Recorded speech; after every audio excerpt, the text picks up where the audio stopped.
Oh, hi there, hello, Come check out our new show, and join us as we go. Galavanting Greetings, fellow armchair Imagineers, Tiki here, and BlueDragonFive. and welcome to the musical recap show. I started out watching this show, not liking it 1 minute in, sex is happening, already turned off, but then it turned around on me, things got better. Eventually, the episodes gradually got better and better, and I'm really not doing a good job with this musical thing. My God, save me, BlueDragonFive, save me. Let me just recap what we're going to see here tonight, folks. In song, Oh, that was awful. Madalena pulled a switcheroo, my god, what a coup, and she's writing scary letters. Galavant's confused by this familiar muse. Quite the love-struck conundrum. Now, Gareth makes a choice. Shall his opinions get a voice? Will we boo or will we rejoice? Find out in a jiff. Chef and King go on a trip. Gervais gets to a riff. Stay tuned and you'll see tonight's Galavant. I really wish the show would do recaps like that every episode.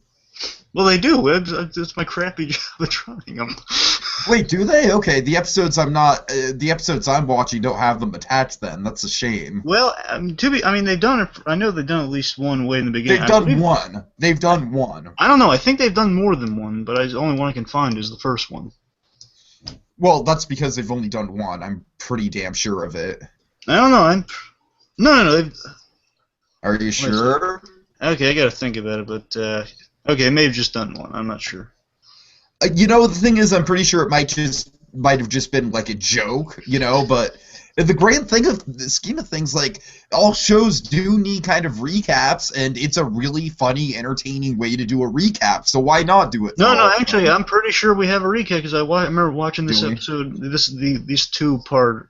two parts of this past week. Well, I'm just talking at my ass, and I don't know what I'm talking about. Watch it on demand. Yeah, they may be reusing the thing, perhaps, but if they're not, then they definitely have a recap. If they're reusing the recap from like episode 3, that'd be pretty confusing. No, I mean they used the recap for the second half of the first. Oh, okay, I got you. That's the first one. The only one you can find if you look on YouTube. The only one you can find right now is the one from the second episode. I almost can swear to you. Every episode has a recap, or at least most episodes do. Like this most recent 2-part did. 2 episodes did. I believe you. Now I'm kind of upset that I'm not seeing them, but oh well. Let's move on. So we were talking about what's the episode called? It's called Dungeons and Dragon Lady. Yeah. Yeah. Now, what do dragons have to do with it? I get the dungeon part, but what do dragons have to do with the equation? No, it's Dragon Lady. Okay, I know, but still, like, I get that she's, like, an evil lady, but is it, like... It's just an insult, Dragon Lady, it sounds medieval, it's pretty much it. Yeah, okay, fair enough. Yeah, like she's like the evil dragon lady, because she's really to me, it kind of just conjures up Game of Thrones, but whatever, we'll go with it, Well, they are at least, set in medieval times. Yeah. And they always mention that. They do mention like Galavant has slayed dragons and whatnot, so maybe he has. Yeah, I know, which is why I want to see a dragon, and I was kind of disappointed that we didn't this episode. Yeah, they're out. They don't have Once Upon a Time money. Oh God. Okay. So yeah, overall, like we were kind of talking about, like I definitely think between this and Comedy Gold, both are really strong episodes. Highlighted the series probably. This is really, like, especially upon rewatching it, I really love this episode. I love everything that, to be honest, just the stuff with Gareth, you and me have both quickly fallen for that character, and it just really pays off here. Oh, my favorite Gareth moment probably is in this scene. And I think I know what it is, but we'll get to it. You know what it is. And also, I think Ricky Gervais had, like, by far the best cameo. He had a good cameo. I don't know. We had some pretty good cameos. I mean, it's a shame. I'm not counting John Stamos out of reappearing, but it looks like he may not have time to reappear. So Right, right. I'm still holding my breath that Sid's gonna join the monks by the end. We're gonna see a brief reappearance by Weird Al. Still holding my breath for that. Like I'm holding my breath for Stamos to have a little bit. Right, right. Anyways, Okay, but yeah, I also really like this episode. It's good, yeah. And also, we got much more of the Chef and King bromance, which is always great. Oh yeah, Chef's awesome. I mentioned that little recap too. You know, he and the two of them go on a trip. Oh yeah, oh yeah. Lot of jokes involving drug illusions. Yeah, Which we'll get into how we feel. I personally really like it, but that's probably because I live in California and I'm probably a lot more into drug culture than you are. So we'll get to it when we get to it. Okay, so what do you want to start it out? Yeah, let's do it. Okay, so picking up where we left off with our dramatic reveal of last episode, that there's been a bait and switch going on between Galavant and the chef. Madeline, she's having a little date with Galavant, eating the food that the chef made for his date, which is really cruel, by the way. It really is, yeah. And so Galavant, he's traveled thousands of miles. He's fought off pirates, and honestly, he doesn't know how to feel about this whole situation. Yeah, he said, did you think, she says, oh, did you think about me at all, Galavant? Says, I did all this stuff, and this says, yes, I thought about you a little. Then why don't you feel happier? Says, well, I'm not sure how to feel. Yeah. Okay, so she didn't literally leave him at the altar, pretty much. Yeah, exactly. It's she's kind of toying with him just a little bit. So basically, all the cards are put on the table in this scene. Pretty much, he says, look, what I had in mind for us, we could have had kind of a humble, basically kind of a lifestyle where you kind of have a humble settling down. So go to a cottage, have kids. I'd sing songs of your beauty. Mm-hmm. And she's that sounds horrible. Yeah, that sounds horribly boring. Look around. I live in a castle. Again, so all the things she cares about pretty much are things and wealth and sex. Don't forget about sex. Well, of course, sex too. Yeah, but really kind of puts it into into perspective how literally the first minute into the series I mentioned it kind of turned me off at first that we see her like, oh, well, wonderful, sex is happening in the first minute. But with this character, I guess in the grand scheme of things, it makes sense. It's it fits into the context of what they're going for with her. Yeah, so. She literally says kind of the grand plan she's put into motion, which we saw kind of ominous leather-clad knight figure-ish on his way. Remember, she sent a letter to somebody. It's going to bring someone to the end here. It's going to be a big old shock for us. Oh yeah. As a point, she says, the plan she has in store, make her queen and ruler of the land. You can be my boy toy on the side, pretty much. Oh yeah. And he's not too crazy, but he's not sure how to feel about that. Then they basically have a musical number about basically him continuing to say he loves her and says, I know. She knows that. I love you. I know. Yes, I love you. Yes, I heard. So pretty much what's said in this song is that she loves more so the exterior and the body and the sex that she loves about being with her. So he says, look at us, we're gorgeous. Pretty much, basically she's gone Hollywood in her time in the king's presence here, and she just it's overcome her, and she's become a supervillain because of that, so to speak. I love how we make people stare. We're quite the stunning pair. Mm-hmm. And anyway, so again, you see, just Galavant is starting to realize, oh man, she just really is going Hollywood. She's singing the musical number. She's learned how to dance. The ending of the song is really hilarious, by the way. When did you learn how to dance? And basically says, he keeps repeating throughout the song, do you love me? It says, yes, in a way. So as pretty much someone like me can love anyone. So again, she's going to give him the runaround of an answer, saying, yes, I just pretty much love the physical you, not love you, pretty much. Right. Yeah, she just wants him as arm candy, pretty much. Arm candy and maybe muscle, perhaps, also because he is a knight, after all. Indeed. And the Baron just says, well, does that clear everything up? No! And when did you learn how to dance? Idol! Now, you see, Gotham, you can learn something from this show. That is the way to go to title. Timing. It's all about timing. Oh, yeah. Okay, next we have a really funny sight gag. Oh, God. So you want to set this Where up? to start?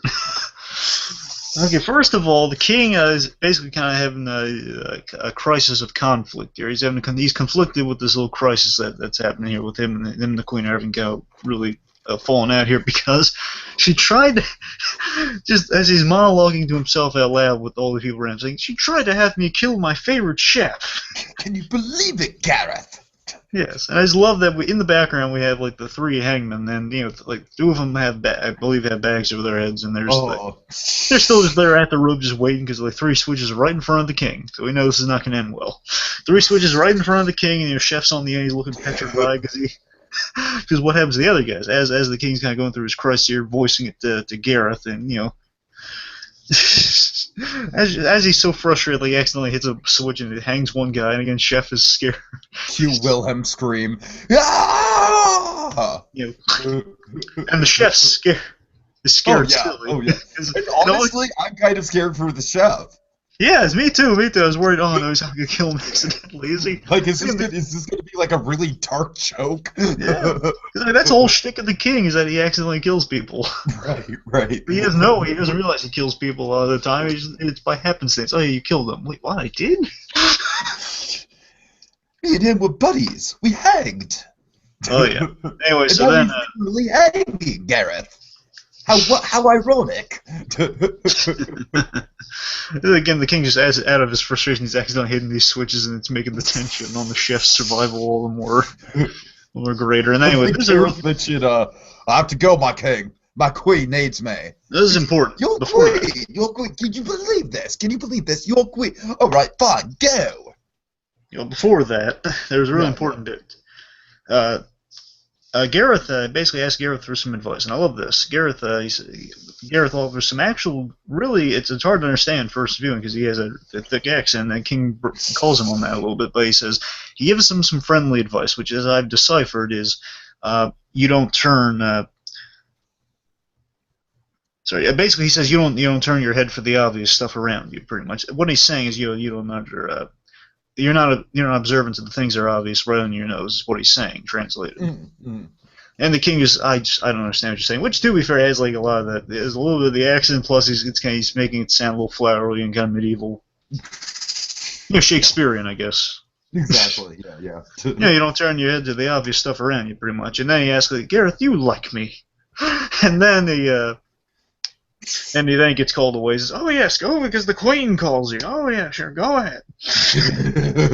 Now, that's important. Be that guy. Be that guy. And that's important because Gareth doesn't get a chance to answer him right there. Oh, yeah. And I was for a moment, Nibs, I was a little worried, like, how Gareth's loyalty was going to go. Okay, yeah. Much as I love Gareth, I was a little worried for him. And also the chef, again, fearing the king's clumsiness, because as he asks, like, do you like me, to Gareth, he accidentally hits the thing and he hangs another guy. Oh, God. Okay, so then he's just getting really frustrated. He's about to hit the third switch, and then the chef, he's just, King, may I make a humble suggestion? And what does he suggest, BlueDragonFive? He suggests Xanax. Not what you're thinking, folks, but no, he suggests the wizard Xanax, the guy who I love this conceit, the magician that took over, basically he's Merlin's replacement. Yeah, and he's apparently really, really bad at being a magician, and a lot of really sketchy things have happened under his order. So the king says, all right, let me get a little less formal on the dress and we'll go. And then I love the line, like, yes, the chef is like, I have to I go get herbs from Xanax from time to time. Herbs for cooking. A little bit of pause. Yes, for cooking. Pause implying maybe otherwise. Indeed. Okay, so let's see. Next scene, Galavant, he's being brought back to the dungeon. Really sweet moment. Isabella rushes to him, because she's genuinely worried. And at first, Galavant's very resistant. He's just like, oh, you're sorry because you betrayed me. I just love that there's like this grand music cue playing of like, oh, it's like we've been through such a trying time, and then pretty much just cuts her off with like the logic of, yeah, because you betrayed me, I could have literally died right now, for all you know, and like says, I've been grilling her the whole time down here, sir. Oh, I have been guilting the crap out of her. Oh yeah. Okay, so basically, let's see. Okay, so Isabella, she brings up the whole deal she had with the king to Madalena, who's down there, and pretty much says, "Okay, well, listen, I brought Galavant here and whatnot, and yeah, you have the jewels. So let my parents go. Let me go." And Queen turns it down.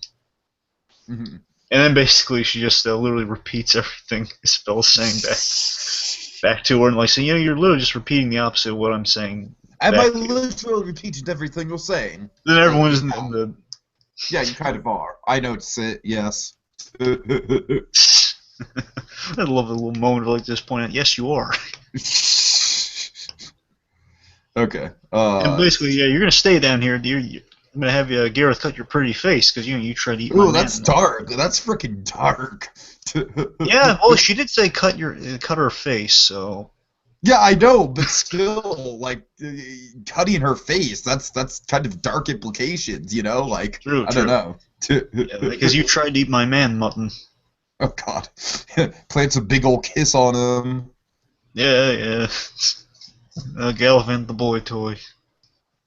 And then, yeah, she orders Gareth to cut Isabella's face and then torture the rest. And then, Gareth, he has problems with the orders. And then, My favorite what's about gag, it, Gareth? Okay. What's about it, Gareth? Don't you like torturing? Yeah, I love torturing. In fact, I'm pretty good at it. It's relaxing. But you know what? I only take my orders from the king. Well, remember the one example he had too. In fact, I tortured a guy until when he was just a head and a finger. God, right. So she points out, the king's weak, and pretty much the king's weak. He's silly, and he's look what he's. I love Gareth's face when she says that because it's like he's kind of like genuinely contemplating it and mocking her at the same time. Mm-hmm. He's just like. So again, Gareth pretty much doesn't like being thought of just like the dumb muscle, and she's just she's just calling him towards the end. She's calling him a dog, and so he needs a strong master. But before that, my favorite Gareth bit of all time happens. Oh, okay. It's not the one that I was thinking about then. All right. Oh, this one cracks me up so much. Okay, so basically she says before the whole dog thing, she says, the king's weak. Look what he's doing down in your spare time. So look, the king does all these stupid things. Like he's making arts and crafts out of stools, basically down here. Then we see a little stool in the corner, a little painted stool in the corner that says for Gareth. And then, if that's not funny enough, it gets better. Gareth, with all the sincerity he can muster, says, "I really like that stool. We made for me for birthday, so I wouldn't have to stand around all day." That moment. Yeah, I hear you. It's so funny because first of all it just shows a level of the relationship that just it warms your heart of like, oh, the king really does care about Gareth. Doesn't want him to stand all day when he's been tortured. And it gives him the option. It's the little mundane things I love. Just gives him the option to sit down. And two, he hand painted this little stool. It says for Gareth. It's so cute. And third of all, it was for his birthday. The king remembered Gareth's birthday, made a little arts and crafts thing. Because he cares, and that just makes the argument all more strong. Gareth cares about this to the point he points it out, the whole story and all the detail. Mm-hmm. It's like he really appreciates the gesture. I mean, he says, "Yeah, he's silly, and yeah, it's a silly gesture, but I like it." Exactly. I just love that. It adds dimension while also really hilarious. Right. Okay. So again, suggest you don't need you need a strong master, and then she leaves pretty much. Okay, so next the chef is leading the king to Xanax's house, and the king is very worried about being in an unsavory part of the village. Basically, just like tells him not look weak, and basically give him like a big smile. Hello. Okay, so we get Xanax's mother. I love the chef's nervous smile when she opens the door. He's just like... Remember, he and the king both have that for a moment. Exactly, yeah. So yeah, basically, just to kind of address the whole thing with Xanax, so yeah, pretty much the idea of this magician is more of a drug dealer than... Pretty much, exactly. Yeah. And I'm not sure how I feel about that. I mean, don't get me wrong, what we get ultimately justifies it, but I'm just I saying. think it's hilarious, and like I said, I think it's probably like a cultural thing. Like I live in Northern California where drug culture is just all over the place, so I kind of like, it's like a lot of my culture is kind of like infused in this sort of thing anyway, so I guess maybe I could kind of get the references a little bit more. I don't know. No, I I mean, guess. don't get me wrong. I mean, the way it's executed justifies it for me, like why it deserves to be in here. But I'm just saying, ordinarily, kind of just the drug stuff sometimes can feel just kind of cheap and like it's an easy laugh. And No, I'm I saying hear you. here, I hear you. Yeah, for sure. When drug stuff is done poorly, when it's done for a cheap sort of like, oh look, they're tripping, then it's like, yeah, then I get annoyed by it because it can become a cliche. and plus But the other thing that makes me, I'm playing devil's advocate here. I mean, doing drug culture in medieval times again, it seems kind of like an easy gimmick. It seems like just like a gag out of place too. It's kind of it almost like does. It does. I can it's like agree with you almost there. bleep territory. Yeah. Yeah. It's like Yeah.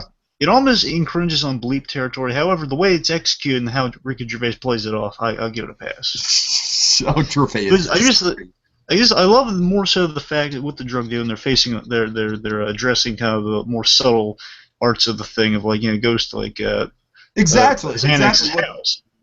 In, Yeah, in what the they're doing is they're basically, as someone who has bought in weed before and has gone to drug dealers' houses before, this is a very accurate depiction of what that process would be like in medieval times. It the really fact that is. Xanax lives at his mother's house in the attic, Exactly. Yeah, that's what I'm saying. That's what I'm saying. And the yielding whole like, herbs and oh, you have to chemicals. stay here for an hour and keep yourself hydrated, like that sort of stuff. It's just Yeah. like like you said, it's like they just concentrate on like the mundanity of something like that. You know what I mean? Yeah, yeah. It's not even so much like, oh, we're gonna go here, we're gonna go on like some big massive trip. It's more like just like, yeah, we're gonna go down the street to the drug dealer's house and get on a Don't look dawn scared. hopefully. Yeah. Yeah, don't look scared. Okay, so then we go up the attic and we meet Xanax, the wizard, played by the wonderful and talented Ricky Gervais. Oh yeah, hot off of Muppets Most Wanted. Certainly, certainly. So So pretty much he says, I'm not much of a magician because I guess he didn't get the license for it. Pretty much no. There was a legal thing, which just implies that something sketchy went down. Yeah, and pretty much he says, I'm more of a spiritual guide, even because anyone can call themselves a spiritual guide. Yeah, it's basically meaningless, but. Essentially, Ricky Gervais just has such a dry. I mean, of course, that's always Gervais's, shtick, but it just works so well here. He just has such a dry delivery with everything he does right here. So anyways, pretty much he is kind of more of a spiritual psychedelic guide. I think the reason I'm more for this is because it's not just the way they pull it off is more so he is actually kind of guiding them through just like kind of it's like a vision quest way they kind of sell them. Exactly. Yeah, for sure. So it's not so much as like I like the fact that he doesn't seem like a user / dealer himself. He seems more like he knows the stuff and he's more the cook. Oh, kind of the deal. He's more Walter White than Jesse Pinkman, maybe. Then would that make Toad Jesse Pinkman? Toad kind of reminds me of Huel, to be honest with you, but I mean, Oh, I love Gervais' delivery. It's just like, oh, that's Toad. Brief pause. He's cool. Well, fun Toad. Yeah, Toad is a really funny conceit. I gotta give it. That he was, again, just the idea that he's not just a drug dealer. It's like I like how they just didn't define it outright. So I respect that. Of course. Yeah, it's meant to be like it's meant to be like a little bit of a parallel. Yeah, it's not just like. Basically, he's an assumed, it's all drugs, but oh man, it is actually magic. He actually is dealing in magic, technically. And the magic is so much less convoluted than Once Upon a Time. Once Upon a Time just treated their magic as drugs. It'd be so much easier to follow. Anyway, so pretty much he found a toad and turned it into a man. He just turns into kind of a slovenly man who basically, as a toad, would be incoherent or pretty much wouldn't be able to speak. He'd just be so toad now looks like a man. So yeah, the king. It's kind of fun just getting like a glimpse into this guy's universe. This is kind of the weird stuff he would do as he's like concocting magical potions that Honestly, give you with the psychedelic toad vision thing, I quests. kind of took it as like the guy who's always stoned and passed out on the couch when you go Yeah, to so his house. so his Yeah, badger, pretty much. Right, exactly. Pretty much. Okay. Anyway, so have to admit that his little sidekick there. The king basically says, he wants some self-reflection. I don't know. I guess in the earlier scene, he kind of mentioned he wants to know why he. Oh, and the reason the chef brings up going to Xanax is the king says, "I want to know why am I like this, Gareth." You're pretty much like, why does this keep happening? Why?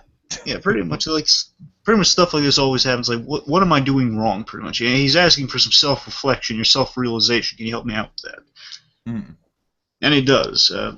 However, again, these are the kind of gags I'm. Right here, I think Gervais kind of gives like a burp, and basically, then we see kind of the place is kind of a bit of a disgusting place with that sort of thing. I don't fault Gervais for it. I fault the writing. Are you talking about the toilet thing? Yeah, well, yeah, that's the thing. Basically, with the burp, then it's followed by like the whole. If you need to use the bathroom, there's a hole in the wall. I think he's more just calling that his place is just disgusting. Like, yeah, exactly. Yeah, that's the kind of stuff. What do you expect? My bathroom is the hole in a wall. It doubles as a window. Yeah, that just to me that's a little bit of a lazy joke. I mean, the more so it's the kind of random burp. But again, obviously we're not faulting Gervais. We're just kind of faulting that. Again, the show's not perfect with its gags all the time, but. It's not. No, that's one of the things I can critique the show. Well, although it does have a lot of good humor. Oh, of course. I mean, I hate the bleeps Yeah. myself. I hate the bleeps, and they haven't done the bleeps for a couple episodes, so. Which I respect, thankfully. Yeah. Anyway, let's see. I kind of want to see Gareth's joke uncensored. No, they'd never do that. I know. I wonder so basically he did do it though. I wonder if he was just saying like really filthy stuff. I'm pretty sure some of these bleeps do include the C word in it, which means you can never get away with that. Right. Oh god. Anyway, so the point is basically so again there is some magic in there, but a lot of implied hallucinogenic drugs in there that he concocts this thing that has like apparently pig anus in it, which is disgusting. He concocts this little frothy hallucinogen for the game, which I do like kind of the frothiness to it, like the whole like little smoke coming out of it makes it look magic-y. Yeah. He concocts that for the king. Again, I love his delivery. He's just like, oh, there you go, it's all magic. Ooh. Yeah. So basically, he ingested. I guess it's kind of a mix between, if I'm gonna guess, the peyote. I guess that's the one. Yeah, peyote. Yeah, right. It's like I guess American. Yeah, I guess it's like psychedelic spiritual drug. Yeah, it's probably liquid peyote, maybe a hint of ecstasy and maybe marijuana in there, but mostly peyote. Trust me, marijuana does not do nearly like marijuana is a very surface drug compared to. Well, I know. I'm just trying to think of if there was a blend there. Maybe it's like a bit of each. Could be. Maybe I'm saying maybe it takes the edge off of the kind of. Ecstasy is the drug that you blend things with. Yeah, I'm saying like maybe the marijuana it kind of takes the edge off of whatever you're feeling, but I don't know. It's marijuana wouldn't be blended in. You just smoke a joint on the side. Okay, never mind. That's coming from personal experience. Yeah, I know nothing about drug culture, folks. Right. Let's just say it's like liquid peyote. Yeah. So King drinks it. He says, "Well, it may take a few minutes depending on your susceptibility." He's instantly affected because he's weak-minded. So he drinks the little psychedelic. He drinks the psychedelic potion, and they're all ready for a vision trip. A little trip into that. Oh yeah. Before that, we cut back to Galavant. What's happening? Well, he's in the dungeon. He's pondering the song like, "I love you as much as anyone like me could love anyone." What could that mean? He's still mulling it over, just looking for any like inkling of, oh wait, she still does love me, even if she kind of said it cryptically, not really, but cryptically. In his mind, cryptically. Basically, he's in denial, and everyone points out, she's evil, right? You do know that. Yeah. And then Isabella, she's really trying to get him to see the light and to, because at this point she's really taken a liking to him. She really just wants to lift him up, and she's just like, you need someone who knows your heart, or I'm butchering it. Pretty much basically knows your good points and appreciates them, and says maybe kind of implies someone you already know. Pretty much she doesn't say it outright, but it implies that it's her. Like any moron basically be able to deduce it's her. You want someone who's small and cute and racially hard to pin down. Now was it it was she said racially, right? Because I thought it might have been something else. I wrote it down as racially, but it could have been something else. No, I'm saying it was ethnically, but it was either... Ethnically, yeah, I think you're right. It was ethnically. I couldn't hear if she said ethnically or ethically. I don't know. No, I think you're right. I think it was ethnically. Because ethically also works for her. I just want to point that out. If they did but I think the joke was ethnically. Which I think is kind of like a funny fourth wall Disney reference. It is. Right. Anyways, the point is, again, she makes it really obvious that, of course, he still doesn't get it because he's still hung up, and he's still not getting it. Everyone's kind of rolling their eyes, and the jester, really hilarious moment, because Garrett's in there the whole time, he's sharp. And the jester... Oh, please, somebody just kill me! No, torture me. Please, stop the tortures. I haven't even started yet. And also, I want to point out, again, this bugs me, King doesn't notice Jester down there. Right. Seriously, I mean, he befriended that Jester. Doesn't notice? Yeah, good point. Okay, so as the Jester is begging here, Gareth says, you'll see what real torture is when I get to you. And then Gareth, hilariously, and I believe, I'll bet you all the money in the world, he's sitting on that very stool. Oh, yeah, I'm sure he is sitting. I'm sure he is. I just love this. I'm sure this is what you thought. Was this what you thought? Yeah, this is what I thought was your favorite. Well, this is my runner-up, if it helps you. This is a really good one, too. I love the kind of the crisis of conscious Garrett's having. Again, giving Garrett some development. He's played so well, and it's so funny. Yeah, Vinnie Jones he's growing on me as an actor. I watched him in Arrow recently. He's doing a really good job. Oh, he's in Arrow? Really? Yeah, he's a big bad. He's a big time bad guy. Oh, we'll have to check that out. Cool. Yeah. Cool. Anyway, so he just appeared last night on the show. So it's his first, and he seems they're making him a really cool villain. Anyway. Okay. So Gareth, sitting on the stool here, he's mulling over his dilemma and basically laying hypotheticals on everybody. Okay, let's just... You know what I'm dealing with here. Let's just lay some hypotheticals down here. Okay, so what if, hypothetically, the queen, quotation marks. Let's call him the king. Yeah, and then I love Galavant. Galavant and Gareth have this implied relationship. These guys have done battle before. They know each other. Like, it's kind of like, they're rivals, but more so Gareth is like less jovial rivalry. But they know each other to a T, you can assume. Like, Gareth knows that Galavant's a really hard warrior to beat, and Galavant knows that Gareth, he's really good, but he has like no joy in life. And points, so basically Galavant just interrupts being the guy bringing logic in the room. Gareth, we know who you're talking about. Let me be cryptic. Let me be cryptic for a minute, just for a minute. Just Gareth wants his moment of contemplation. Is that so much to ask? And again, he points out the queen's arguments, while harsh, calling him a dog. He does point out that she is strong, but I kind of like the king. I mean, I know he's foolish a lot of the time, but I kind of like him. Yeah, pretty much. And he says, well, he doesn't even say he likes him. He just says, I've been with. How can you betray someone you've been with for so long? Exactly. Yeah. And we do see that he has been with him for a long time. Mm-hmm. Yes, oh god, yeah. And this moment, I want your opinion on this, Sticky. So basically, after Gareth's looking, you feel bad for Gareth. Like, Gareth has to make a big choice. And I was a little worried he might be going with the queen. But after this moment, it kind of made me a little more hopeful he's going the king's direction.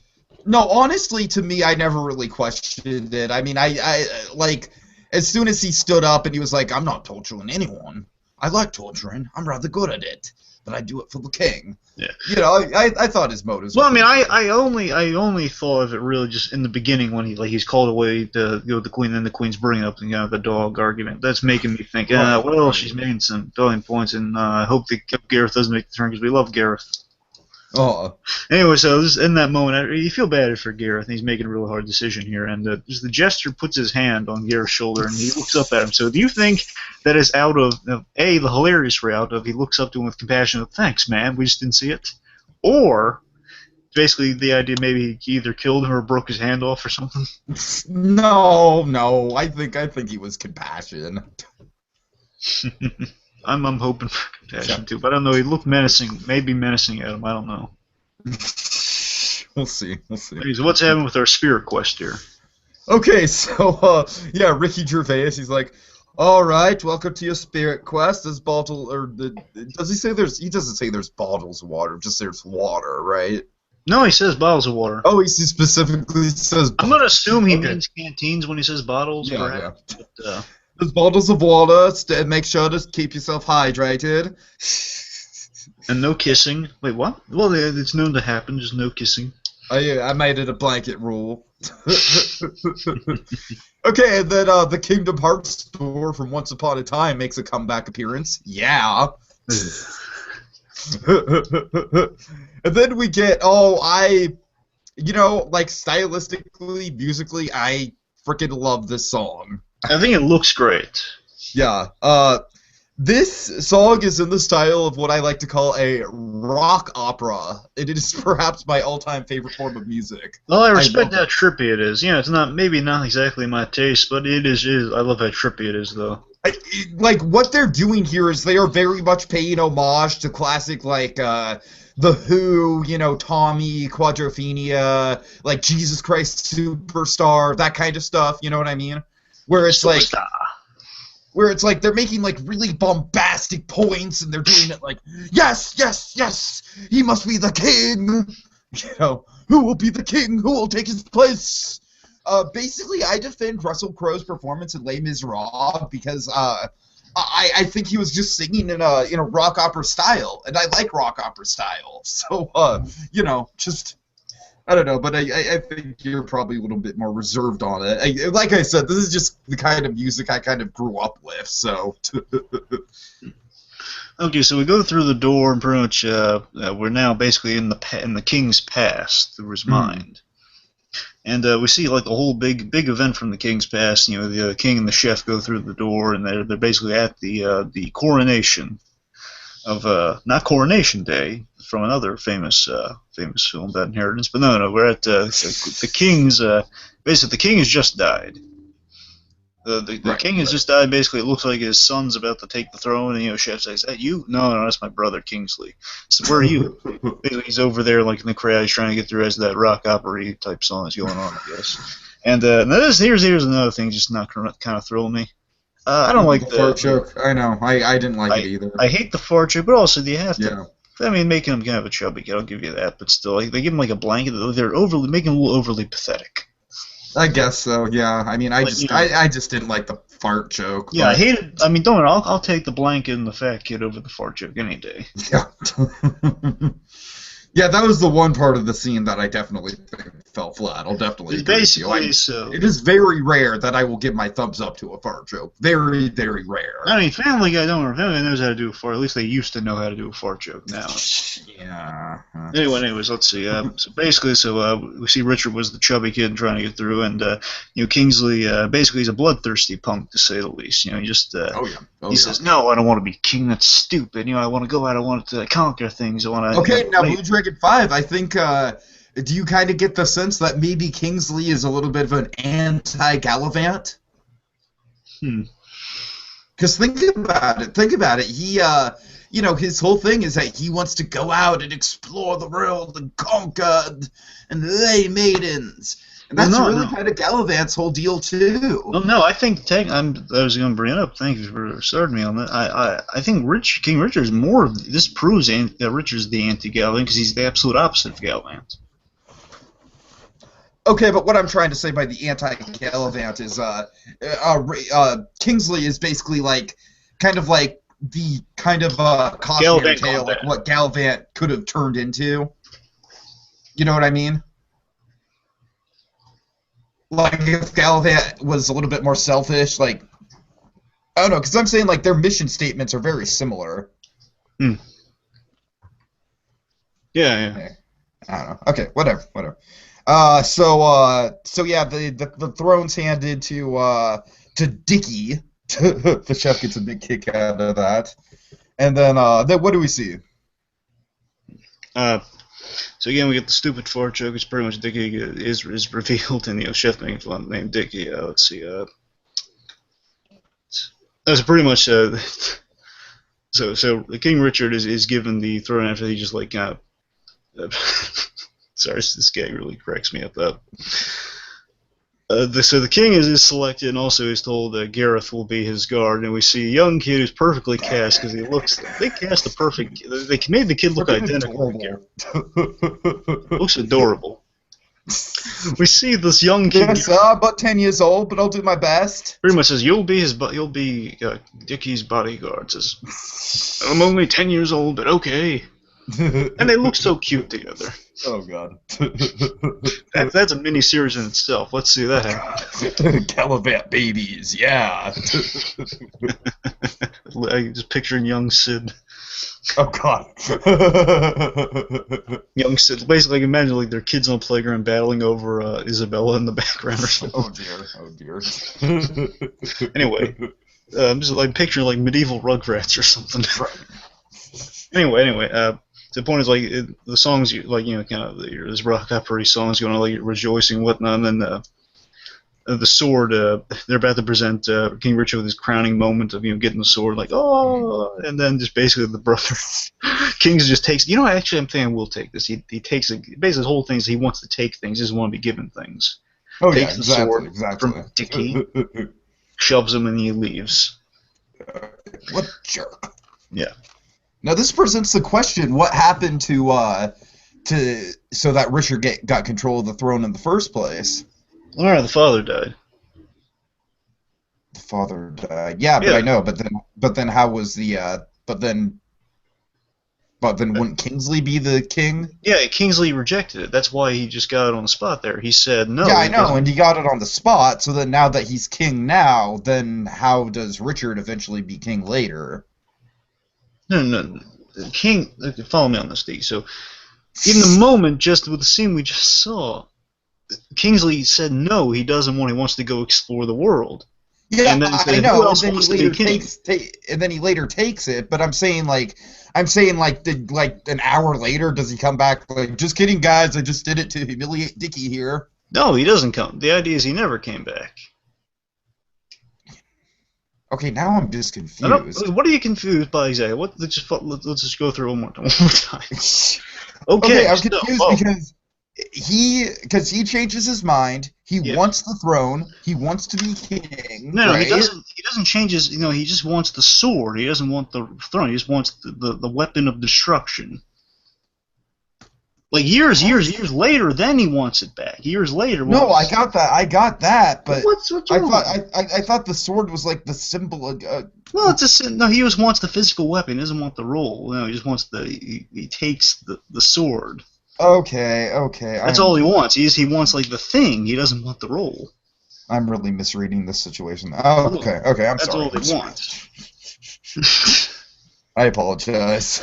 So it's like the brother is about to have his moment of glory and get the sword, and there's the symbol of strength, and the brother takes the symbol of strength, but leaves him with the king that he doesn't want. So it's symbolism. All right, I got you. And so pretty much, brother's a prick, takes the sword, and leaves, and so the king makes the realization in this scene. He's always felt like the kind of like the hand-me-down kid, like the second choice, and he's given this feeling of inadequacy and feeling unappreciated. Right. Which of course has led him to be the king he is today. And I love this. I love the parallel we're starting to get between. I've always said I love the parallel between him and Galavant. You get a lot of character from the scene for King Richard. Because think about it. Galavant was influenced by his. Galavant's influenced by his parents in terms of the whole. Basically kind of a kid, a product of addiction, if you will, like living in excess and love, and how love kind of set him down. He overindulges in things. King Richard feels unappreciated and therefore has become kind of an ill-equipped person in the present. He's been very neurotic, and it just look at this. Like it's like this. The king has been trying to compensate for kind of that feeling unappreciated or feeling unloved. Mm-hmm. So what he's done, again, Galavant, he tried to avoid love, and eventually he got love, and it crushed him. The king wants love desperately, to the point where he kidnaps Galavant's love, because he sees Galavant as a guy who gets all the love he can take, and he wants to take it away from him, because he feels like he feels like the underdog in comparison to Galavant. Think about it. Yeah. So I think just this moment kind of put a lot of extra thought into the previous moments we have seen before, which I thought was a good move. Oh yeah, no, for sure. This is definitely the King's episode of really coming out. Like before we always liked the King, but I think this is definitely the episode where we are 100% on his side at this point. You know what I mean? Yeah, because think about it, the king. So again, like the king, he feels he doesn't even get he doesn't get chosen by a woman to be to be like married to. He kidnaps somebody. He makes the choice because he knows no one's going to choose him. Again, my big complaint with that, it's a little too similar to Adventure Time, but whatever, I'll let it pass. The character itself has more than enough differences to make up for it, but I'm just saying the setup is very Adventure Time-esque. As the point is, I love this kind of, again, they're still running with that parallel of the king and Galavant. How it's like they're really the complete opposite versions of each other, but kind of have similar, they meet at similar points. Mm-hmm. Yeah, sure. Okay. Anyway. So Galavant and Isabel. Where's the door? Is it like on the ceiling or something like that? I guess so, because then they have that kind of bit after he has his whole spiritual revelation. Okay. But how do we get up there? Somehow, they don't really make it clear. It's just like it's in a very inconvenient place. Yeah, apparently it's kind of an interesting choice. But we'll give them that. Anyway, so now they've had the realization they're about to head off and they do things about it. But then Gervais warns them. Xanax warns them. You may want to wait an hour on that because it's a legal thing. There was some guy. He left on a horse. We went through a farmer's market. A bunch of people were trampled to death. Really nasty business. Anyways, yeah, you might want to wait here about, let's say, an hour or so. We gotta kill an hour. So the king says, "Hey, want to see my boyhood room?" Says, "Okay."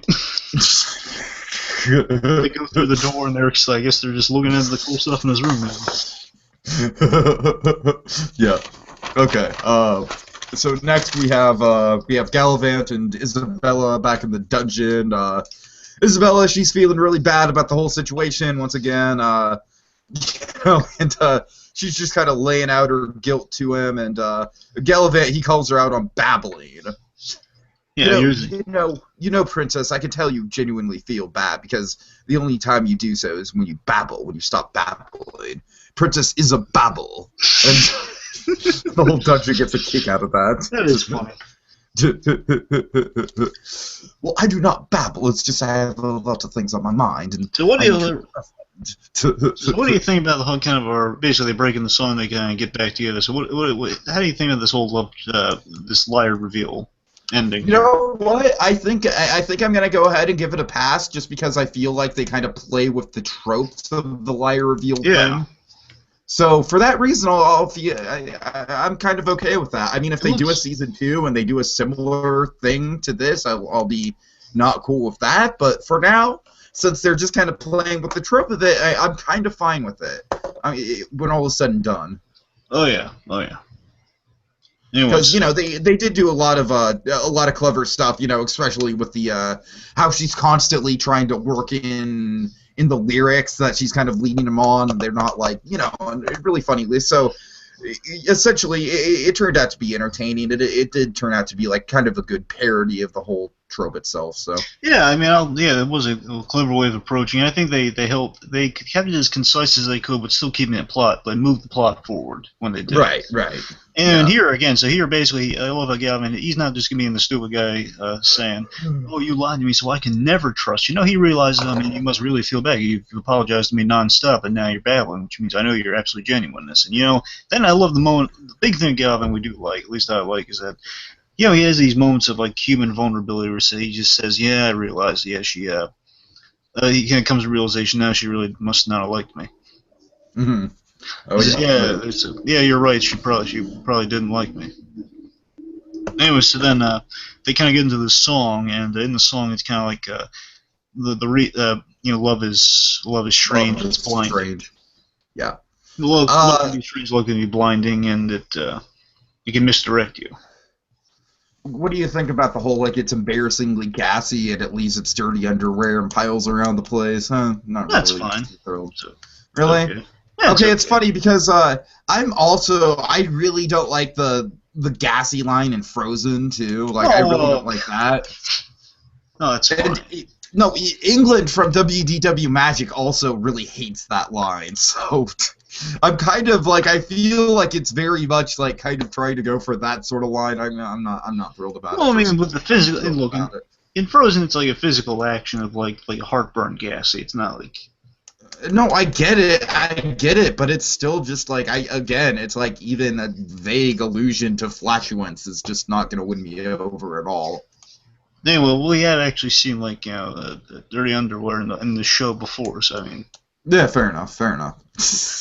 Anyways, the point is, I love that in the song. It's a really clever song. I think it's not that we've had some better ones in the past, maybe, but it was a genuine. Think it's probably the weakest of the three in the episode. I like it was a genuine song though. Pretty much like it had some good. Aside from like the gassy stuff, it had some well thought out lyrics of like love can be a again Galavant speaking from experience on this sort of thing. Yeah, love can be blind. It can misdirect you into doing embarrassing things. You don't realize things until it's too late. Mm-hmm.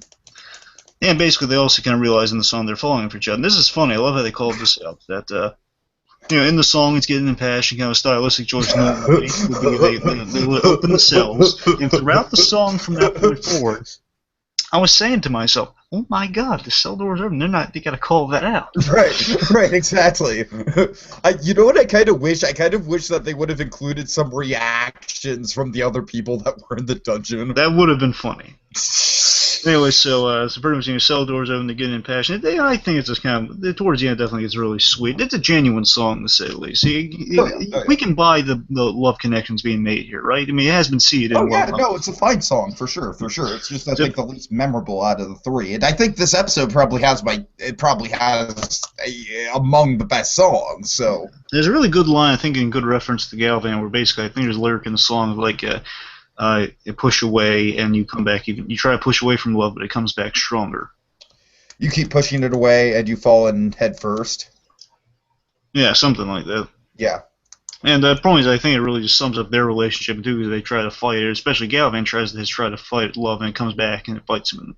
And it throws him into it full force, and he can't avoid it. That's his character flaw, and in this case, it's helping him find somebody. Sure. So again, at the end, I only kind of realized, she never loved me, and we've done all this. I never really had the moments of like literally singing with, never sang about her. Like we've never really had that kind of that song together. It's not cinematic. Do you remember the line was? Basically, we never did kind of these romantic things of like expressing our love together, and like I never get to sing. Yeah, it was. Would you truly? I think it's something like, when you truly love someone, you sing their name from the rooftops or something like that. Yeah, it's very cinematic. They say something about it being cinematic, which is pretty funny. Right. And Isabella, she's like, "Oh, isn't it a shame that I found my true love on the day I die?" And you're not gonna die. No one's dying today, except for the guy in the corner. He looks like he's already dead. Because he was poking him in the beginning of the scene with a stick because he looked dead. I didn't notice he was poking him. Yeah, and he points out that before he and Isabel got talking, he's poking at the guy thinking he's dead. But anyways, he says to everyone, "You're gonna live. I mean, you're gonna get rescued. You're gonna get rescued. Maybe not him because I think he's dead." Then after that moment, I think he realizes, oh wait, the cell door's been open the whole time. And no one thought to check. Really? Now I'm wondering, do you think Gareth intentionally did that, or just think no one did it? Could be. That's a nice theory. Okay, so meanwhile, really, this moment is a real heartwarming moment here. Oh yeah. So Gareth, he stands up to the queen saying, "Did you torture them?" "Nope." Says, "Because I serve the king." And then, the king... I might be a dog, but I'm a loyal dog. Oh, that's so sweet. And then here's the best part. The king and Chef come by. They're like right there. They hear it and says, glad to hear that from you, Gareth. And I know you're not much of a hugger, but I want you to know if you were, I'd hug you like a leather jacket made of love. He says, "Xanax?" "Oh, yeah." Oh, yeah. So much Xanax. So much Xanax. It's sweet. It's sweet. We appreciate it. Again, the king and Gareth, this trio has been the best, these three guys. Yeah, absolutely. And then also he asks the chef, and the king says, gives two demands. Okay, two demands. One, chef, I'm feeling the munchies. Can you make me like omelet? Very, very realistic. You said right away. And also, I'm breaking up with you. Basically, he breaks up with Madalena and pretty much says, at that moment, I'm like, yeah, go king. Likewise, yeah, empowerment. And then Madalena says, "Take her to the dungeon, Gareth." And we can't exactly do that because we have a visitor. Wait, what? And we see a really awesome, yet terrifying looking guy. We got Kingsley. He's back. Kingsley? And, oh boy, Kingsley is played by Riker Howard. Now, those who may not be aware of him, the guy's got a huge list of credits, but here's the stuff you may know him from. Blade Runner, for starters. Oh yeah, huge character in Blade Runner. He's Cardinal O'Rourke in Sin City, and the role I'm sure the average person knows from from Batman Begins. Mm. Mr. Earl, the guy that gives Lucius Fox all the guff. Didn't you get the memo? That guy. Yeah, Rutger Hauer, been in the business a long time, this guy, and I was surprised to see him in there. I knew it was never familiar until I looked up in like the credits or whatnot. Right. Yeah. He's definitely a character actor where he doesn't really ever do. I think Blade Runner was kind of one of his bigger roles when it comes to prominence within the movie. But sure. But but he's definitely just one of those character actors that just shows up everywhere. Now, what do you think of the age difference here? Now, here's the thing. So, in the flashback, how old did you place the kid at being? I don't know. So here's the actual ages of the actors, if you want to hear. Okay. Okay, so Rutger Hauer's 70. Okay. And Timothy O'Munson, he's 45. 40. Oh God. Well, obviously there's a little bit of a discrepancy. So, what do you think? Do you think we would stretch the king to be 50 and stretch this guy to be 65 or 60? What do you think? I mean, I kind of took it as like the kid, like Tiki was about like, let's say like, I don't know, maybe like. Well, Merrick Garrett's 10. Yeah, I know. So I'm saying like Dickie is maybe like 7 or 8, something like that.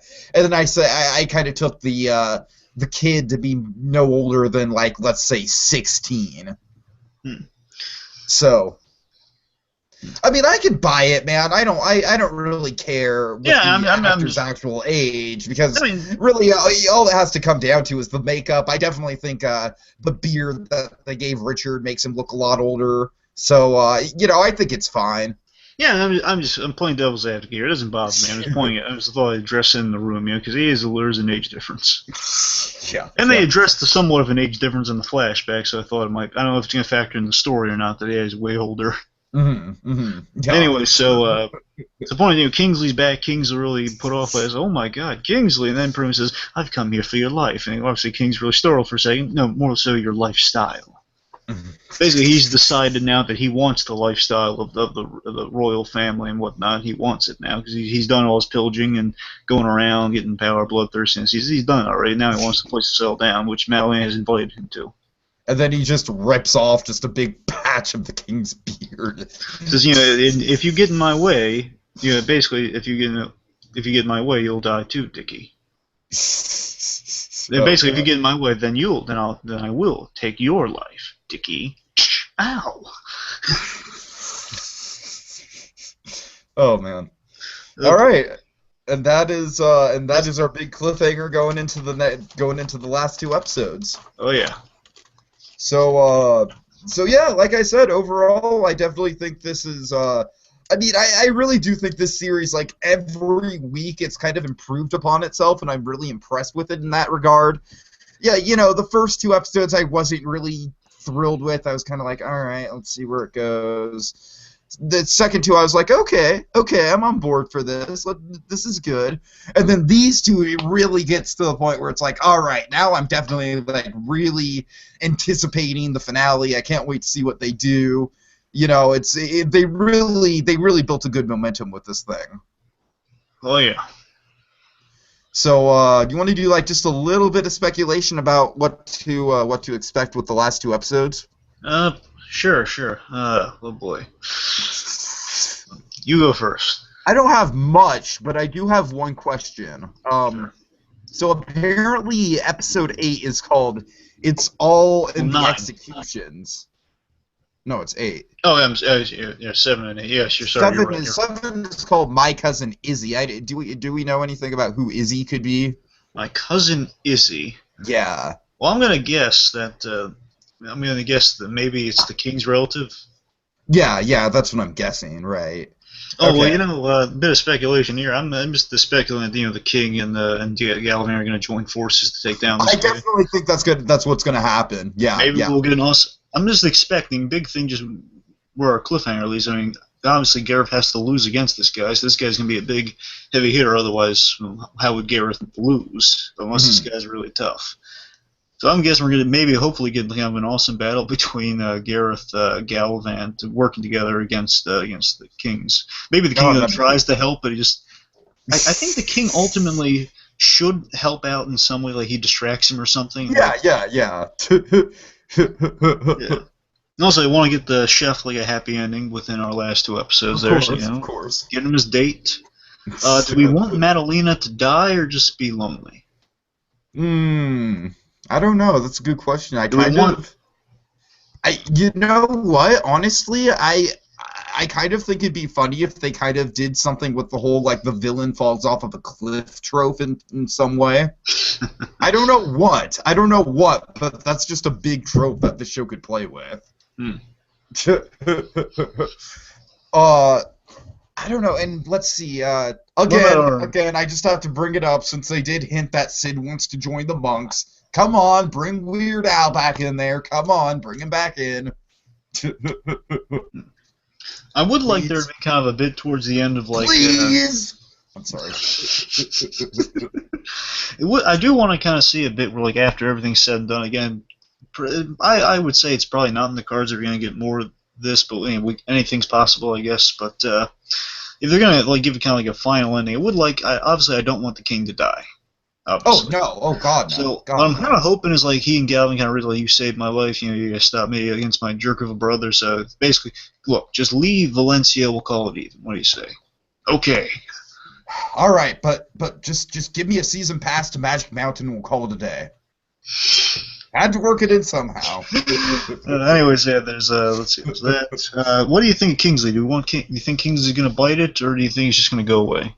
My concern with Kingsley is that he's just not going to be important enough. I kind of wish they would have addressed that the king had issues with his brother earlier on. Yeah, but it was like a big surprise, though. We had no idea this guy was coming. It was, yeah, good point. I don't know. I mean, honestly, I kind of hope he doesn't die just because I think it'd be cheap to introduce him and then kill him off right away. Well, I mean, again, 2 episodes, so... No, I know, but still. I don't know. I'm kind of leaning towards him not dying personally, but we'll see. Well, how about this? I think the king definitely should play the king to get it through his character arc. He's going to have to man up to this guy, so somebody's going to have to stick up to him and win somehow. Sure. Yeah. Now, I just want to briefly bring up episode 8 is called kind of a cryptic. Can I just be cryptic for 1 minute? It's kind of a cryptic title, actually. It's called It's All in the Executions. Ooh. So is that episode 8 or is episode 7? That's episode 8. That's the final episode. Do we have a title for 7? My Cousin Izzy. Oh, right. Cousin Izzy, and then 8 is... All in the Executions. My question to you, besides the villains, do we see any of our heroes dying? Probably not, right? Probably not. Let me run this by. Okay, so let's see. Maybe 7. Here's a potential way to go. Episode 7, we have our big villain battle. Mm-hmm. Then episode 8 is kind of our epilogue in which like the king, now the king has all the power, but then he it looks like he's going to execute our heroes, and then he makes a decision saying, no, I don't want to execute you, Galavant. No, because I realize we're fighting over the same woman. Really, she's not worth both of our time, so I'm going to let you go. Right. Maybe something like that happens. Okay. But, let me think. If there's anything else for that. Yeah. Actually, I worry Gareth might die. I hope he doesn't. I hope he doesn't. I'm saying a really dark turn would be if he sacrificed himself. It could be a powerful thing if, like, in the next episode, obviously Gareth would charge at this guy to get him. Right. Yeah. So what if? And they can pull the rug right out from us and make me cry, make you and I both cry bloody murder. But if he just like stabbed Gareth and Gareth said, basically, "Run, King, run." Oh, I'd be heartbroken, but at the same time, it'd be a really, really good dramatic moment. And then maybe, again, I know we don't want to try to avoid some death here, but if he dies, or again, maybe they could. So maybe if Gareth dies in all the executions, maybe the king kills the brother for killing Gareth. Oh, okay. I can see that. This is for Gareth, and maybe this is just an off the wall thing. Maybe the chef somehow becomes Gareth's replacement. Somehow. Hey, we hang. What I'm thinking for the chef actually is I'm thinking like, could we possibly see, since they already made a really dark joke out of the whole like we could have a dozen babies and maybe one of them won't die. Could we maybe see like a really dark comedy, like him hooking up with Gwen and then immediately they die like 1 year later? or something like that. Like, and the chef and Gwen lived happily ever after until they died from the plague 2 weeks later. No, but how's this sound? Okay. Again, in terms of sacrifice, what if? Oh man, I got some. If Gareth doesn't die, here's what they could do for death. If the chef sacrifices his life for the king, because remember he died. Think about it. The king has killed his parents. Yeah, the king killed every male, pretty much every male member of his family, lineage of his family. Right. You know, and if I'm saying this is be a long shot because they haven't gotten together yet, but what if they got together somehow and she implied she got pregnant? In the epilogue, we find out she had a baby. But what if should she be continuing the lineage there? But if the chef died protecting the king, the king was all heartbroken about it. No, the tribe basically obviously did not want to kill him. Oh, right. So pretty much, chef sacrifices life, king kills or at least wounds Kingsley, and then in the end, the epilogue, we find they had a kid who grew up to become the greatest chef in the land. I mean, yeah, that'd be sweet, except for the issue that they haven't actually hooked up. Yeah, yet. I'm saying we have 2 episodes less, and maybe they could hook Very up true. finale of Dagger Voice, perhaps. Yeah, right. You don't think Sid's on the chopping block, do you? Oh, I hope not. No, I don't think so. I honestly don't think so. I honestly think if there's going to be a sacrificial death, it's going to be Gareth. I think that's kind of like the safe bet out of anyone. I think, however, Chef has they've been seeing now throughout the entire all the episodes of the Chef. That's very true. Yeah, he does have a running. I think thing. Chef's the one that has the most to lose. Gareth is just us being personally loving towards it, but then logically, Gareth would be the one to die because he's going to attack Kingsley, and if he wins against Kingsley, right, we're kind of done. Yeah. There is hope like he does not kill Sid, I just hope that since they seeded in the whole monk thing, Weird Al, that's my thing with Sid. So basically, there's a big thing going in the next episode. We're going to hope that when Gareth does inevitably attack Kingsley, Kingsley does not kill him, but there's a chance of it. Yeah. And I'm assuming, I hope they just don't comedically kill off the chef, because we love him. Well, if they do, though, I just hope that it's in a very, darkly comic way. I mean, I'm sure King's gonna have nice yet dark things to say about him. Like he gives a eulogy or something. He says, "I've killed every member of his family, yes, but I missed him." Oh God! All right, let's see. Anything else? I think we kind of wrapped it up. Let's see. Is there anything with Isabel? Well, Isabel and Gavin probably riding off to the sunset together. Most likely, yeah. Likely, probably one last reprise of the Galavant song at the end. Yeah, of course. The parents gonna get Valencia back, I'm sure. Let's see. Take control of Magic Mountain. Raise the ticket prices. Drive that profit margin up. I'd say, well, any chance of reform for Kingsley, like showing him the light, or do you think he's gonna go through the villains? I don't think they've established his character well enough for them to do something like that. No, it sounds like they might be introducing a cousin Izzy, so maybe they could do anything. Right. Yeah, the Izzy thing really perplexes me. I'm not sure how I feel about introducing another character right at the very end like that, but we'll see. We'll see how they. I wonder if they're gonna make it into a farce of every royal family member's trying to fight for the king role. That'd be funny. I can see that. Well, we'll see. Okay.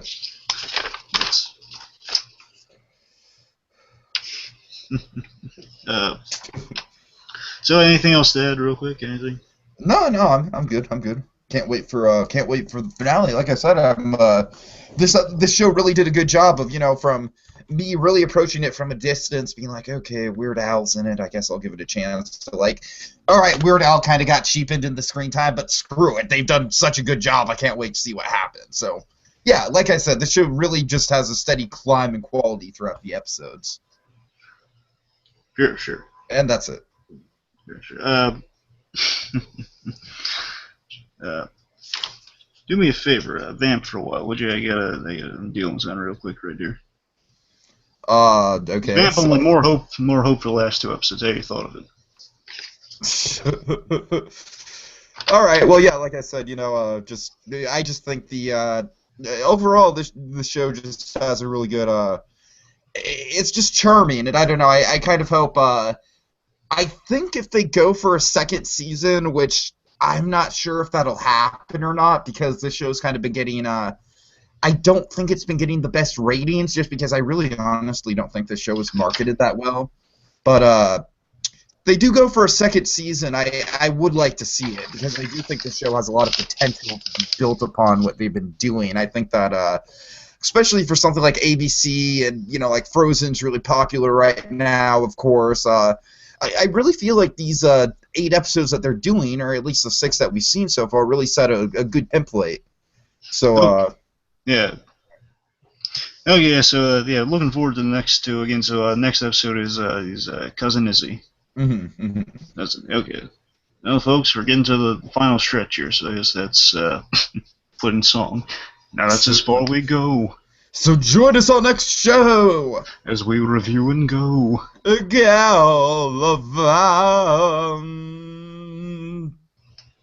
King. I like that stool. Oh, can't I be cryptic for just a minute? Just a minute.